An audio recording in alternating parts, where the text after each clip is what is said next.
40 साल तक आप रिटायर होना चाहते हैं, आप अपनी बेटी की शादी करना चाहते हैं, या अपने बेटे को आप हायर एजुकेशन देना चाहते हैं, या फिर आप अपनी न्यू गाड़ी लेना चाहते हैं, या फिर आप अपनी पुरानी गाड़ी को एक्सचेंज करना चाहते हैं विद न्यू वन, या फिर आप न्यू आईफोन लेना चाहते हैं। ये सारे के सारे ड्रीम्स और गोल्स आप अचीव कर सकते हैं एसआईपी के थ्रू।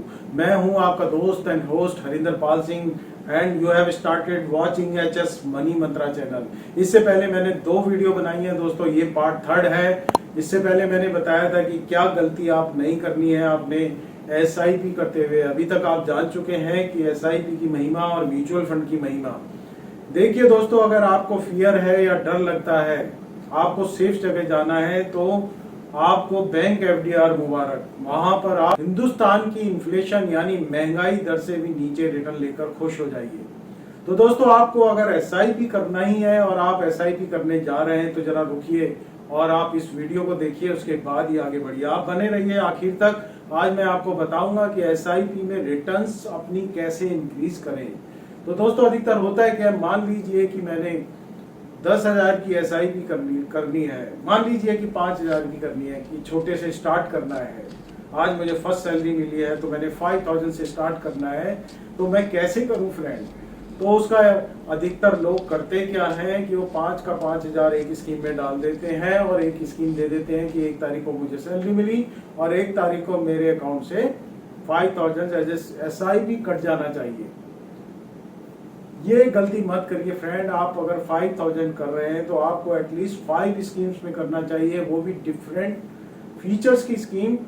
अगर आप रिटर्न्स इंक्रीज करना चाहते हैं तो 5 स्कीम की डेट्स भी आपने डिफरेंट लेनी है, यानी कि 1, 2, 3, 4, 5। और स्कीम जो है वो डिफरेंट तरह की, जैसे large cap, flexi cap, multi cap, small cap, mid cap, high risk high returns, low risk low returns. आपको थोड़ी ऐसी स्कीम्स लेनी है जिसमें ज्यादा से ज्यादा उठापटक होती रहे, क्योंकि मार्केट की फितरत है कि मार्केट हमेशा जिगजैग मूवमेंट में ही चलती है फ्रेंड। तो इसीलिए हम एसआईपी कर रहे हैं ताकि हमने रिस्क को एलिमिनेट कर देना है और रिटर्न्स को इंक्रीज करना है। तो ऐसे में आपने सीधा क्या है, हाई से हाई स्कीम लीजिए अगर आपको रिटर्न्स लेनी है। जैसे कि आप स्मॉल कैप ले सकते हैं, जैसे कि आप मिड कैप ले सकते हैं। अगर लार्ज कैप 10% देगा बढ़ती हुई मार्केट में, तो मिड कैप आपको दोस्तों डबल देगा, यानी 19-20% देगा। ये एक सिंपल सा कॉन्सेप्ट है कि अगर मार्केट में -2% की रिटर्न्स आएगी तो मिड कैप की उससे डबल हो जाएगी। लेकिन एसआईपी में अगर आपने लॉन्गर पीरियड के लिए इन्वेस्टमेंट की है तो बहुत कम चांसेस हैं कि आपका पोर्टफोलियो माइनस में जाए। हो सकता है 6 महीने 1 साल में आपको माइनस नजर आए, लेकिन आने वाले जितना टाइम इंक्रीज होता जाएगा उतना आपकी रिटर्न्स इंक्रीज होती जाएंगी। तो दूसरा क्या है कि अधिकतर हम इन्वेस्टमेंट तो कर लेते हैं, एसआईपी शुरू भी कर देते हैं, लेकिन हम ये भूल जाते हैं कि हमारे आने वाले टाइम में हमारी इंक्रीमेंट होगी, प्रमोशंस होंगी। अगर हम बिजनेस में हैं तो हमारा बिजनेस का प्रॉफिट भी इंक्रीज होगा। तो एक कॉन्सेप्ट है म्यूचुअल फंड में एसआईपी के रिगार्डिंग, उसको हम बोलते हैं स्टेप अप। यानी कि आपने मान लीजिए 10,000 की एसआईपी आज की है और आने वाले टाइम में आपको 5,000 और आपकी सैलरी इंक्रीज हो जाती है, तो आपने वहां पर लिख देना है कि स्टेप अप, कि 1 साल के बाद मेरी जो ये एसआईपी का अमाउंट है इसको इंक्रीज कर दिया जाए 1,000 से या 2,000 से, चाहे 5,000 से, जितना आप अफोर्ड कर सकते हैं।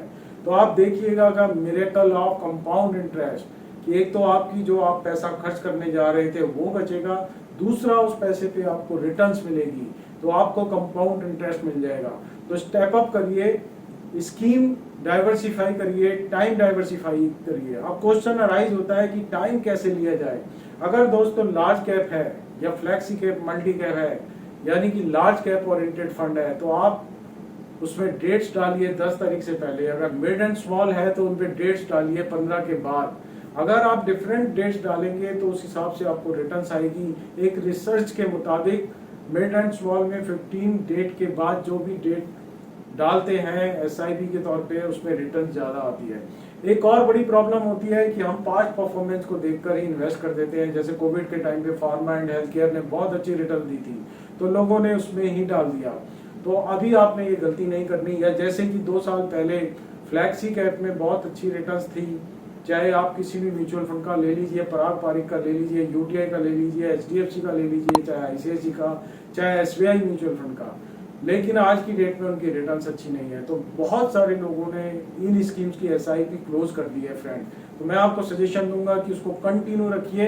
अगर आपने अभी तक फ्लैक्सी कैप नहीं लिया तो अपनी एसआईपी वाले पोर्टफोलियो में एक फ्लैक्सी कैप जरूर डालिए, एक मिड जरूर डालिए, स्मॉल जरूर डालिए, और अगर आप चाहें तो सेक्टरल फंड भी डाल सकते हैं फ्रेंड, जैसे बैंकिंग एंड फाइनेंशियल सेक्टर का फंड होता है उसको भी आप ले सकते हैं। सिंपल है कि be greedy when others are fearful, be fearful when others are greedy.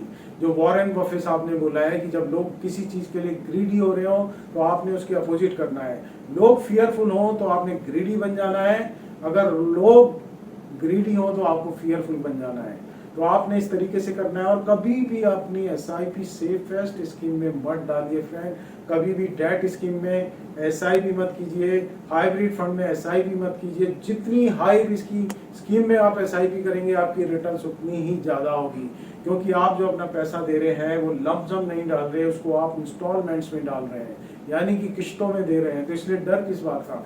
अगर आपको डर लगता है तो एफडीआर में जाइए और हिंदुस्तान की इन्फ्लेशन रेट, महंगाई दर से कम रिटर्न लेकर खुश हो जाइए फ्रेंड। मार्केट करेक्शन के टाइम पे लोग घबरा जाते हैं, जैसे कि कोविड के टाइम पे मार्केट में करेक्शन हुआ था, लोगों ने अपनी एसआईपी को स्टॉप किया, पॉज किया।